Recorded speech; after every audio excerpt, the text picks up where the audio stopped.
এই যে তালিবুল ইলম যে ইলমে দ্বীন শিক্ষা করে, যে অ্যাডভোকেট মুহিবুল্লাহ মিয়া সহ যে কোনো নুরানি মাদ্রাসায় আসা যাওয়া করে, সকাল সন্ধ্যায় তার গুনাহ মাফ করে।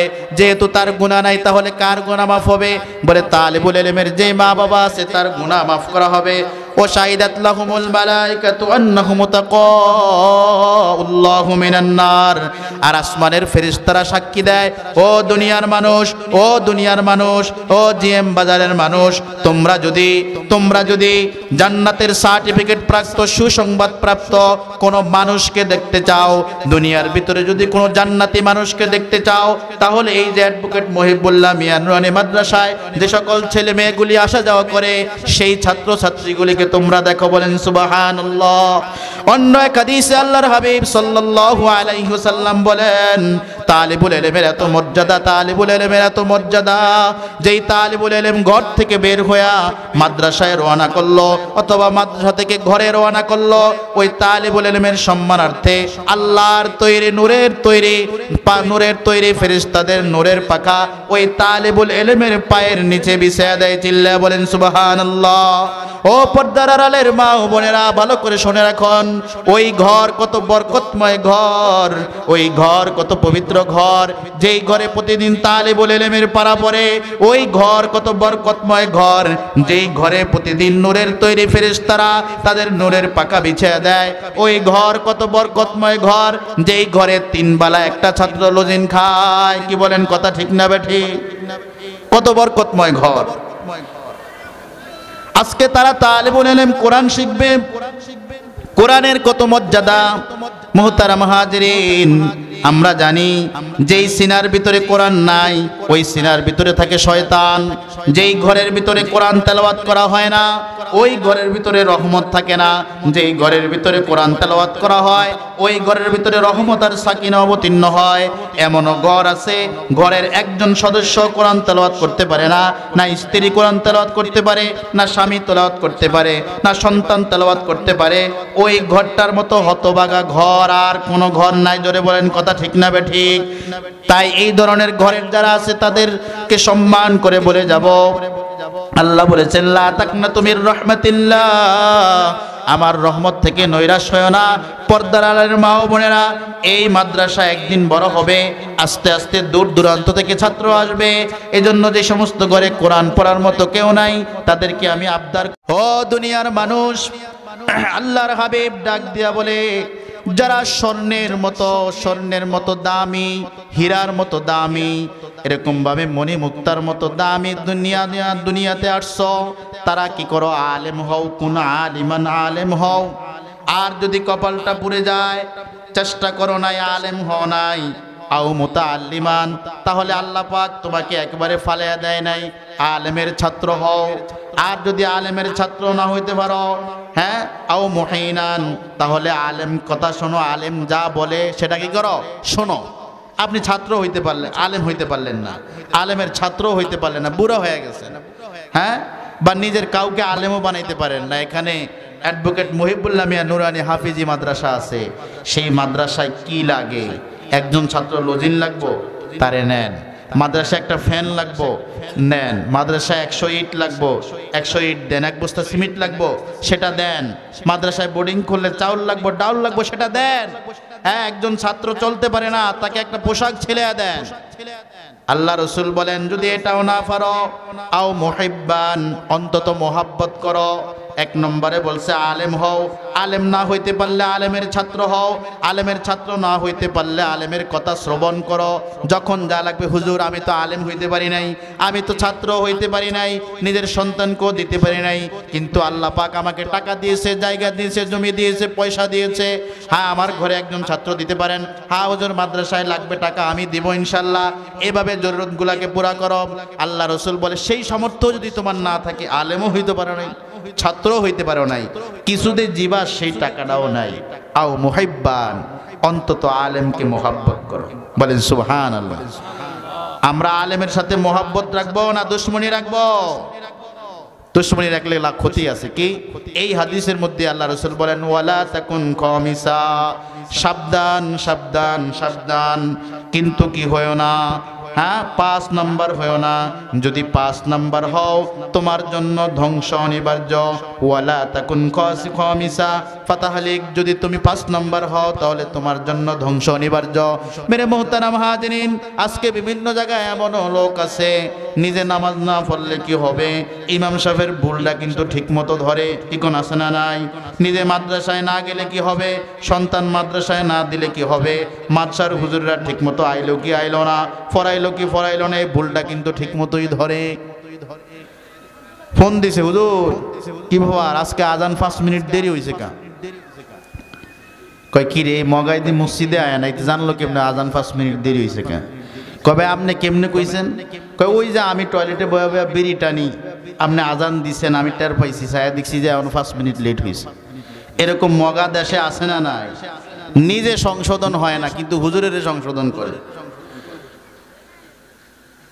আল্লাহ তাআলা বলেন হাদিসে কুদসিতে আসছে, আল্লাহ তাআলা কিয়ামতের ময়দানে ডাকবেন, ইয়া মাশারুল উলামা তামাইয়াজু বাইনাহুম। আলেমের এত মর্যাদা হবে কিয়ামতের ময়দানে যখন এরকম বিচার ব্যবস্থা কায়েম হবে। আল্লাহ রাব্বুল আলামিন বলবেন, ও আলেমরা উলামায়ে কেরাম, আমি তোমাদেরকে দুনিয়াতে আলেমের জন্য বানাই নাই, ইলমে দ্বীনের জন্য তোমাদেরকে শিক্ষা দেই নাই। আজকে কোটি কোটি মানুষের মাঝে এই কিয়ামতের ময়দানে আমি তোমাদেরকে লাঞ্ছিত করবে এজন্য আলেম বানাই নাই। আমি তো তোমাদেরকে আলেম বানিয়েছি এজন্য যে তোমাদেরকে জান্নাত দেব। হাদিসের মধ্যে আসছে, ইয়া মাশারুল উলামা তামাইয়াজু বাইনাহুম, আজকে তোমরা এই সাধারণ মানুষ থেকে আলাদা হয়ে যাও। আল্লাহ রাব্বুল আলামিন কিয়ামতের ময়দানে উলামায়ে কেরামকে তাদের থেকে পৃথক করে একটা জায়গায় নিয়ে পর্দার ভিতরে নিয়ে তাদের বিচার করবেন। সুবহানাল্লাহ বলেন। আল্লাহ রাব্বুল আলামিন বিচার করবেন কিভাবে? পর্দার ভিতরে নিয়ে। আর আমরা উলামায়ে কেরামের দোষ যে নাই এরকম না, কিন্তু আল্লাহ রাসূলের একটা হাদিস আছে, শোনেন আপনারা। আপনাদের এখানে যেহেতু এখন আলেম তৈরির কারখানা, এখানে যেহেতু আলেম হবে এই জন্য আপনাদেরকে জানতে হবে। এক হাদিসের মধ্যে আছে যে মাল্লাম ইয়ারহাম সগীরানা ওয়ালাম ইউআক্কির কাবীরানা ওয়ালাম ইয়ারিফ আলিমানা ফালাইসা মিন্না। 3 ব্যক্তির 3 রকমের একরাম যার মধ্যে নাই সে আল্লাহ রাসূলের উম্মত হিসাবে গণ্য হবে না। বলেন নাউজুবিল্লাহ। বলেন কয় রকমের একরাম? 3 রকমের। 1 নম্বর মাল্লাম ইয়ারহাম সগীরানা, যে ব্যক্তি ছোটদেরকে কি করবে না? স্নেহ করবে না। আমাদের ছোটদেরকে, আমাদের মধ্যে কিছু মানুষ একেবারেই বদ অভ্যাস, যে ছোটদের সাথে ভালো আচরণ করে না, দেখলে একটু ঘোষা দিতে মন চায়, সরো, কোনো মহব্বত করে না। অথচ আল্লাহ রাসূল ছোটদের দেখে তিনি মুস্কি হেসে সালাম দিতেন আগে ভালোবেসে। বলেন সুবহানাল্লাহ। আল্লাহ রাসূল ছোটদেরকে দেখলে মুস্কি আসে দিত, দিয়ে একটা সালাম দিত, আসসালামু আলাইকুম। তো পরদিন ওই তারা রাস্তার কোনায় দাঁড়িয়ে থাকতো যে হুজুর আইলে আগে তারা সালাম দিবে। কি কোন কথা ঠিক না বেঠিক? আমাদের বাচ্চাগুলি যদি রাস্তায় আপনি চলেন, একদিন খালি বা 2 দিন বা 1 সপ্তাহ আইতে যাইতে মসজিদে সালাম দিবেন, দেখবেন পরদিন আপনি কখন আসবেন এই রাস্তা দিয়া সে অপেক্ষায় থাকবে আপনাকে সালাম দেওয়ার জন্য। জোরে কোন কথা ঠিক না বেঠিক? এই জন্য বাচ্চাদেরকে আমরা রাগ করব না, কটু কথা বলবো না, ধমক দিব না। রাস্তায় দেখলে যেখানেই দেখবো তাদেরকে আমরা স্নেহ করব, আদর করব। তাতে কি হবে? আমরা একটা একরাম হবে। ওয়ালাম ইউআক্কির কাবীরানা। 2 নম্বর হলো যারা বড়দেরকে সম্মান করে না। যারা বড়দেরকে সম্মান করে না তারা কখনো আল্লাহ রাসূলের উম্মত হতে পারে না, খাঁটি উম্মত হতে পারে না। সন্তান বাবাকে সম্মান করতেই হবে, বাতিজা চাচাকে সম্মান করতেই হবে, অল্প বয়সের যারা আছে বড় বয়সের তাদেরকে সম্মান করতেই হবে, মাদ্রাসার জুনিয়র পর্যায়ে যারা আছে সিনিয়রদেরকে সম্মান করতেই হবে, এলাকার সিনিয়র পর্যায়ের যারা আছে জুনিয়ররা তাদেরকে সম্মান করতেই হবে। এই সম্মান যদি না থাকে তাহলে আমরা আল্লাহ রাসূলের উম্মত বলে কি হবে না? গণ্য হবে না। আর 3 নম্বর হলো যেটা ওয়ালাম ইয়ারিফ আলিমানা, যে ব্যক্তি আলেমের তাজিম করে না, আলেমের সম্মান করে না, আল্লাহ রাসূল বলেন ওই ব্যক্তি আমার উম্মতের মধ্যে গণ্য হবে না। এজন্য হাত উঠে বলেন তো জীবনে কখনো আলেমের সাথে বেয়াদবি করব না ইনশাআল্লাহ। কার কার নিয়ত আছে? নারায়ে তাকবীর। প্রিয় ভাইয়েরা আমার, এই যে উলামায়ে কেরাম এখানে বসা, এরা আমরা আপনাদের শত্রু না। বয়ানে আপনাদেরকে আমরা সুদের বিরুদ্ধে বলি, ঘুষের বিরুদ্ধে বলি। দেখেন আল্লাহ রাসূল যখন তায়েফের ময়দানে গিয়েছিলেন, কি জন্য গেছে? যে তায়েফবাসীরা জাহান্নামের আসামি, তাদেরকে কালিমা পড়ায়া মুসলমান বানায়া জান্নাতের মেহমান বানাইতে গেছিলেন। কি কোন কথা ঠিক না বেঠিক? কিন্তু তারা আল্লাহ রসুলের সাথে কি আচরণ করলো? যেই লোকগুলি আল্লাহ রসুলের, যেই লোকগুলির মহব্বতে আল্লাহ রসুল গিয়েছিল জাহান্নাম থেকে বাঁচে জাহান্নামে জান্নাতে নেওয়ার জন্য, ওই লোকগুলি আল্লাহ রসুলকে বারবার রক্তাক্ত করেছে, মাটির সাথে বসায়া দিয়েছে, জোতা মুবারক শরীরের সাথে লেগে গেছে, রসুলের পুরা শরীরে 300-র উপরে ক্ষত বিক্ষত ছিল। কি বলেন, কথা ঠিক না বেঠি? ঠিক ওলামায়ে কেরাম যারা আপনাদের মসজিদে একটু জুমায় গরম কথা বলে, ময়দানে গরম কথা বলে, এরা আপনাদের শত্রু না, এরা আপনাদের মহব্বতের মানুষ। ইমাম সাহেব সারাদিন মুসল্লিদের হেদায়েতের জন্য দোয়া করে, হুজুর আল্লাহ এলাকার ভিতর থেকে বালা মুসিবত দূর করে দাও, আল্লাহ কামাই রুজিতে বরকত দান করো, আল্লাহ যারা অসুস্থ আছে শেফা দান করো, যারা ঋণগ্রস্ত আছে পরিশোধের ব্যবস্থা করে দাও, এগুলি দোয়া করে না? আর আমরা বৈশা বৈশা সাদ দোকানে বৈশা বৈশা এই ওটা করছে, সাদ্দাম মালান সব এটা করছে, এই ও সিরাজ মালান সব এটা করছে, এই আমাদের কাজ। আমরা কত না ফরমান। ওই যে বললাম নামাজে সব কিছু স্মরণ হয়, কিন্তু কার কথা স্মরণ হয় না? আল্লাহর কথা স্মরণ হয় না। আল্লাহর কাছে আমরা সব চাই, কিন্তু কি চাই না? আল্লাহকে চাই না। উলামায়ে কেরামকে ঠিক করার দায়িত্ব আমাদের নয়। উলামায়ে কেরামকে তো আল্লাহ তাআলা মাফ করে দিবেন। আল্লাহ তাআলা কোরআনে কারীমের মধ্যে বলেছেন, ইন্নামা ইয়াখশাল্লাহা মিন ইবাদিহিল উলামা। এই পৃথিবীর মধ্যে যদি কেউ আমাকে ভয় করে থাকে, একমাত্র কারা ভয় করে? আলেমরা ভয় করে। এটা কে বলছে? আপনি আমি অমুক সমুক যত যাই ভাবি না, আমি বেশি বুঝি। আল্লাহ কয় না, কুল হাল ইয়াস্তাউিল্লাযীনা ইয়ালামুনা ওয়াল্লাযীনা লা ইয়ালামুন। যারা জানে আর যারা জানে না তারা কখনো এক হতে পারে না। ও দুনিয়ার মানুষ, পায়ে হাত ধরে বলে যাই, আলেমের মর্যাদা দিতে শিখেন, সন্তানকে কোরআন শরীফ শিক্ষা দিতে শিখেন। পর্দার আড়ালের মা ও বোনেরা, আপনার একটা হাদিস শুনে আপনাদেরকে এতিম সম্পর্কে। আপনাদের সন্তানকে, বাবা আছে মা আছে, কেউ যদি কয় এটা এতিম, অনাথ, অসহায়, মেজাজটা গরম হবে কি হবে না? আপনার সন্তান, আপনি বেঁচে আছেন, কি কইলো এটা এতিম, এর মাথা পাশে একটা বাড়ি দিতে মন চাইবে কি চাইবে না? মার মনে কষ্ট লাগবে কি লাগবে না? আরে যার মা নাই বাবা নাই, এতিম, তারে বলে এতিম বললেও তো কষ্ট লাগে, লাগে কি লাগে না? কিন্তু দেখেন আল্লাহ রাসূল কি বলেন, একটা হাদিসের মধ্যে বলেন, লাইসাল ইয়াতিমুল্লাযী ক্বাদ মাতা ওয়ালিদাহু। আল্লাহ রাসূল বলেন, ও দুনিয়ার মানুষ, ওই ব্যক্তি এতিম নয়, ওই ব্যক্তি এতিম নয় যার মা বাবা নাই। আল্লাহর কাছে এতিমকে শোনো, বালিল ইয়াতিমু ইয়াতিমুল ইলমুল কুরআন। যার সিনার মধ্যে ইলমে কোরআন শিক্ষা দেওয়া হয় নাই, ওই লোকটা বড় এতিম। বলেন নাউজুবিল্লাহ।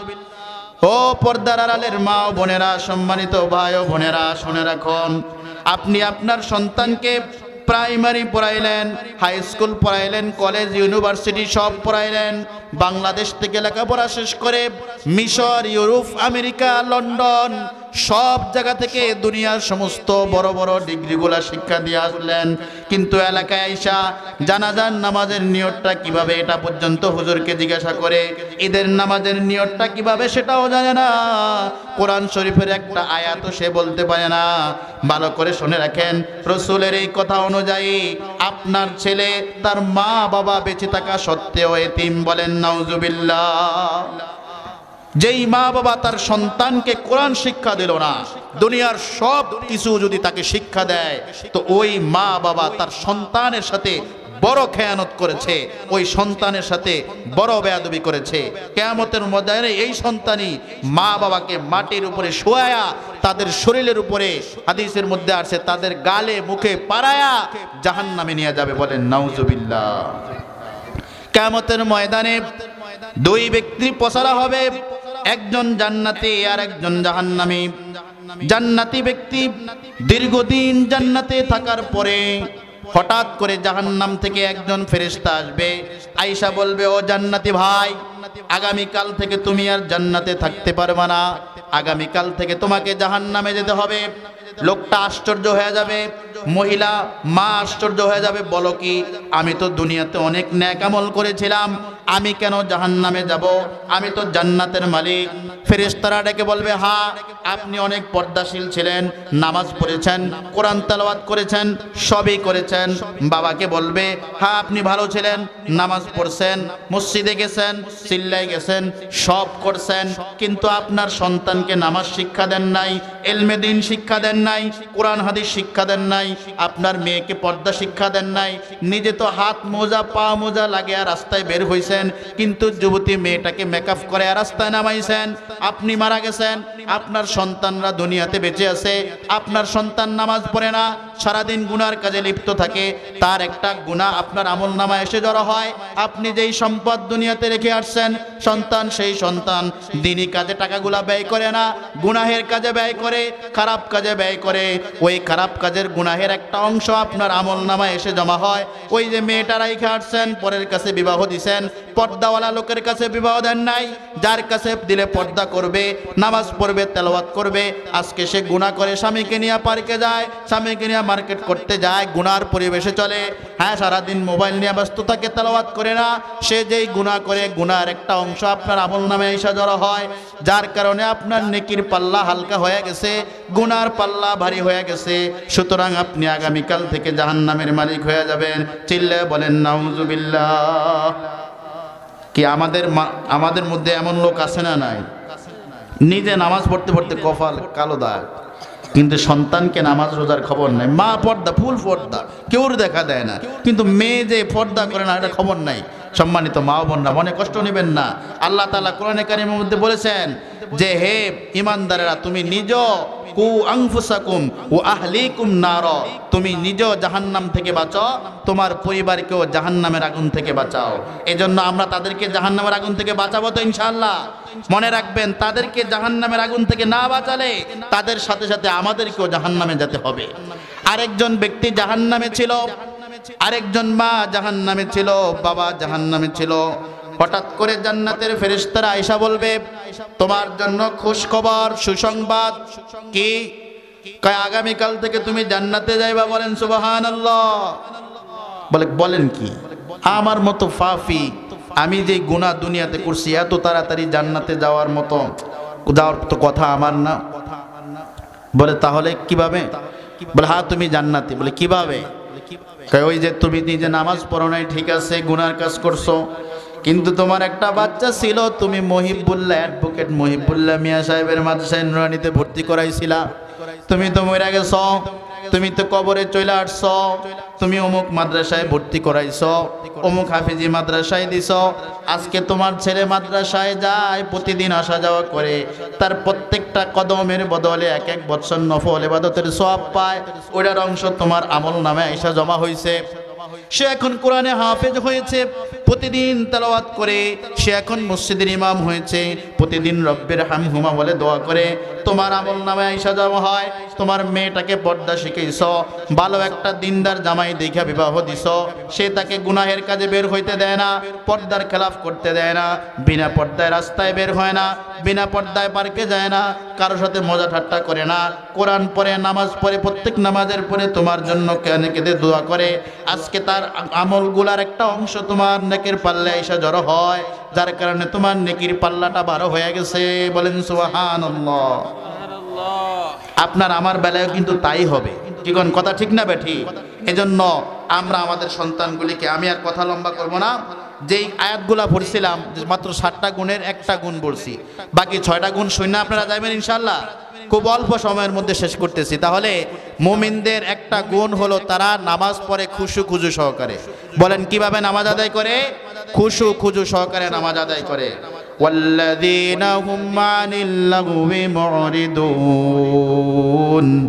আর 2 নম্বর গুণ হলো তারা অনর্থক কাজ থেকে, অনর্থক কথাবার্তা থেকে নিজেদেরকে হেফাজত করে। মেরে মোহতারাম হাজরিন, আজকে আমাদের মধ্যে অনর্থক কথাবার্তা এত বেশি।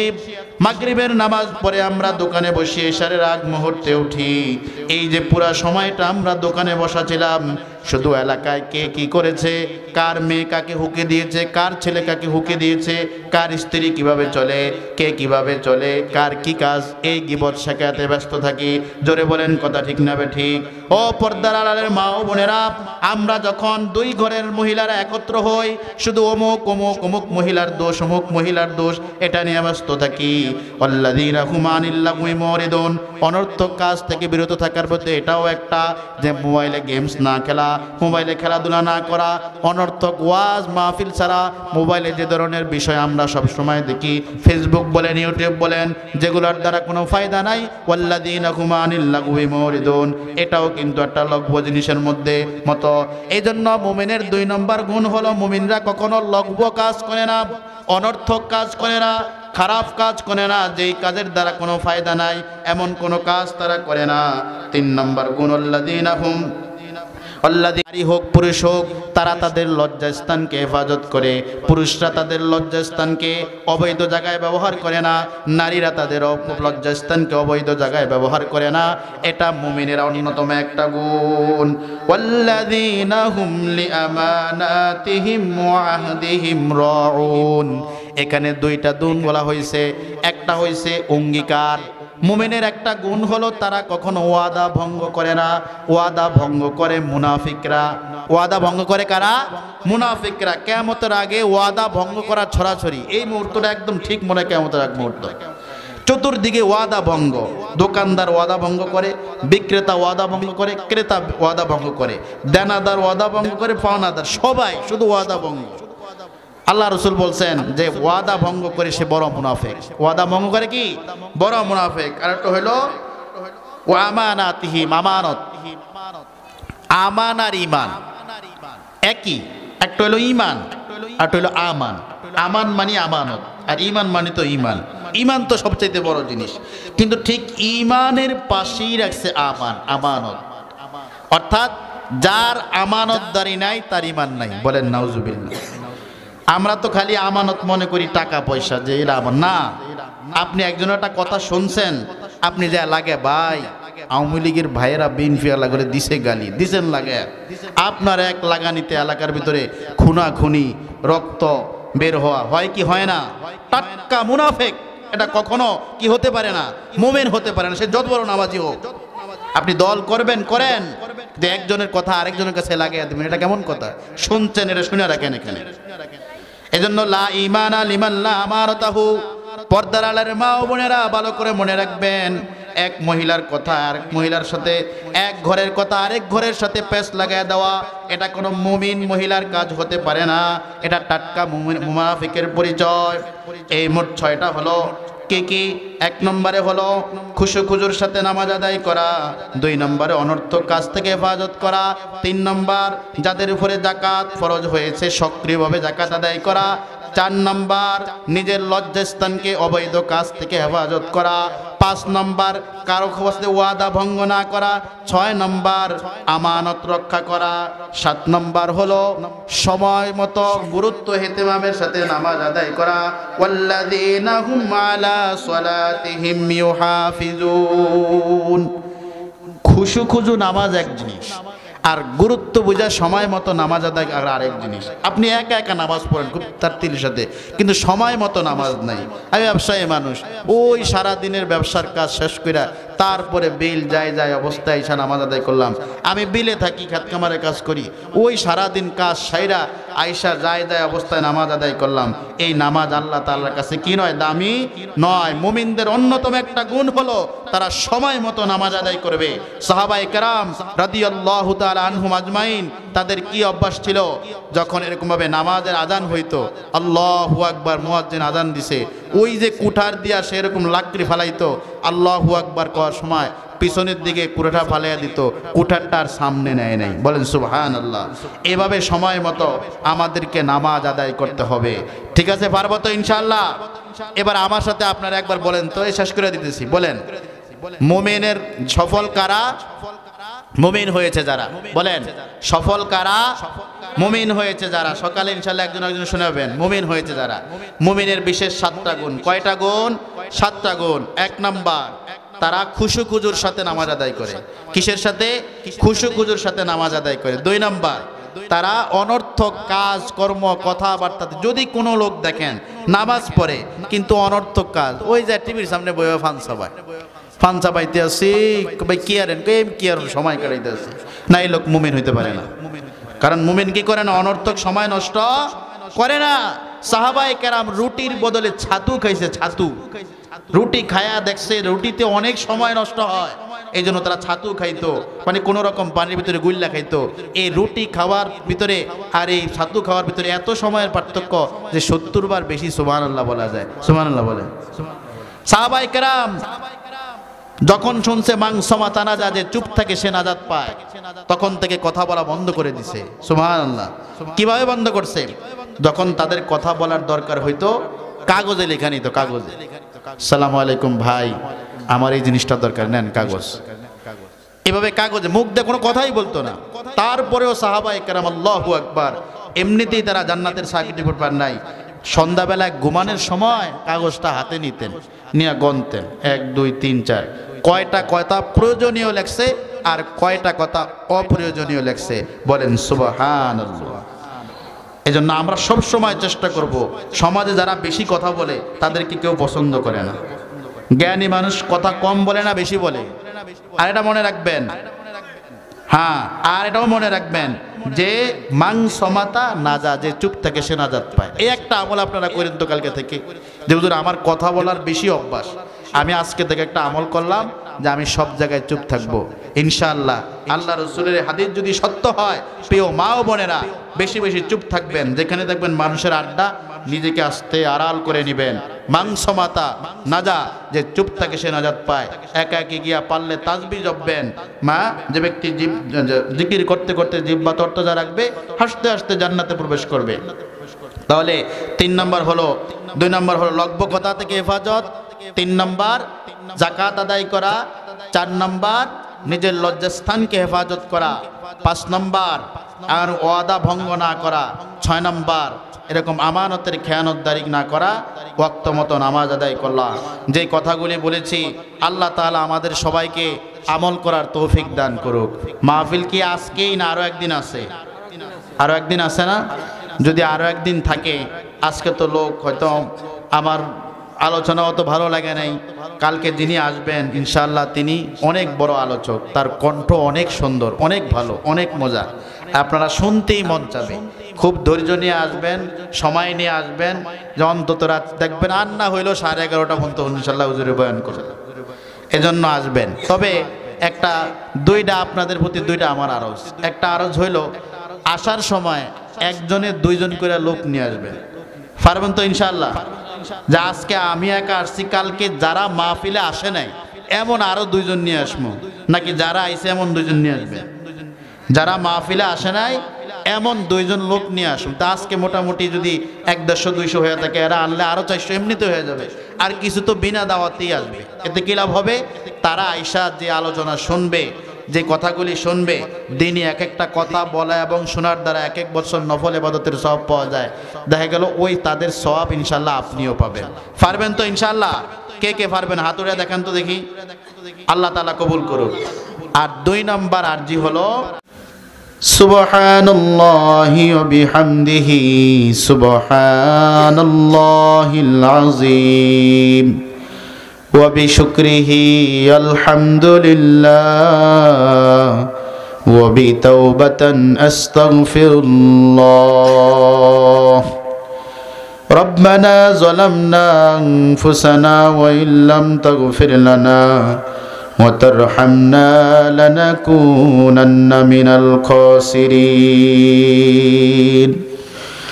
ربنا آتنا في الدنيا حسنة وفي الآخرة حسنة وقنا عذاب النار وقنا عذاب القبر وقنا عذاب الحشر وقنا عذاب الفلصراط وقنا عذاب الميزان وقنا عذاب السقرة الموت.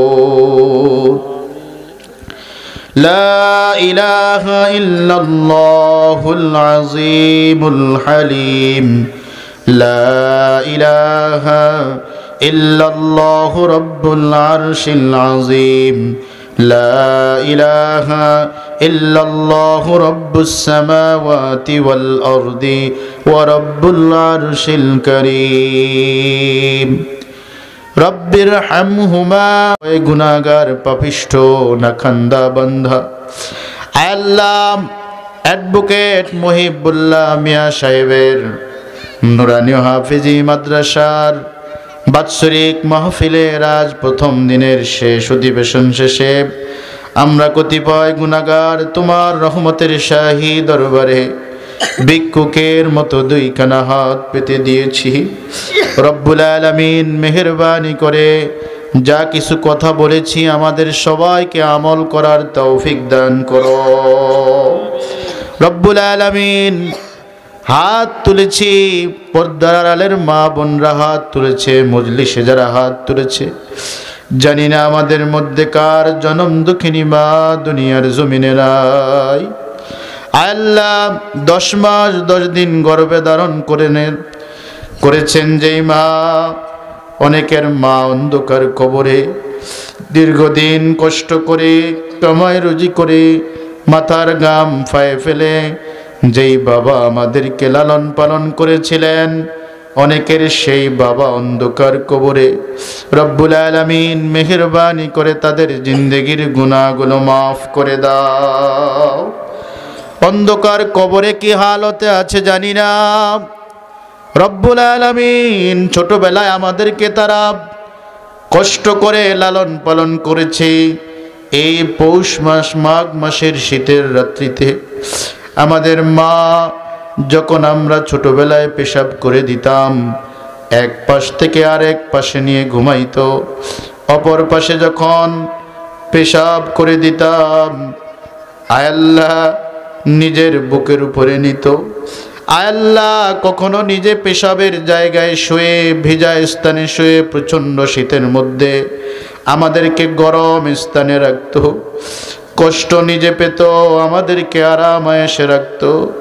রব্বুল আলামিন আজ অন্ধকার কবরে জনম দুঃখিনী মা বাবা প্রচণ্ড শীতের মধ্যে, যেখানে কোনো সাথী নাই, বাতি নাই, বিছানা নাই, ঘর নাই, জানি না অন্ধকার কবরে কি হালতে আছে। তারা আমাদেরকে যেভাবে লালন পালন করেছিল, তুমিও তাদেরকে কবরে সেভাবে মহা সুখে শান্তিতে লালন পালন করিও।